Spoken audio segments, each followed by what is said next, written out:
Having Windows errors, failed updates, or system files that SFC can't repair, DISM is another built-in Windows tool that can help repair the Windows component store. In this guide, I'll show you how to use DISM from command prompt, including the most useful health check and repair commands. Let's get started. First, open Start Search and type command prompt.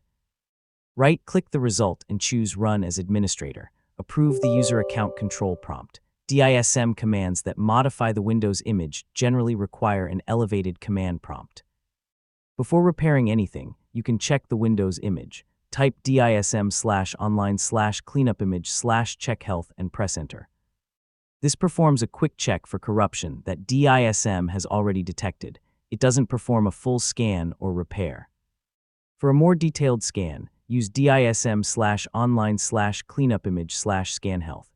This checks the component store for corruption and can take longer than check health. It still doesn't repair anything, so think of it as a diagnostic step before making changes. If DISM detects corruption, the main repair command is DISM/online/cleanupimage/restore health. This scans the Windows component store and attempts to repair detected corruption. The process can take some time and may appear to pause at certain percentages, so don't close the window just because the progress seems slow. Let Restore Health finish completely. When it succeeds, DISM should report that the restore operation completed successfully. If it reports that the source files couldn't be found, the repair may need a different repair source or additional troubleshooting. Don't force close the process while it's actively working. After DISM repairs the component store, it's a good idea to run System File Checker again. Type SFC/SCANNOW and press Enter.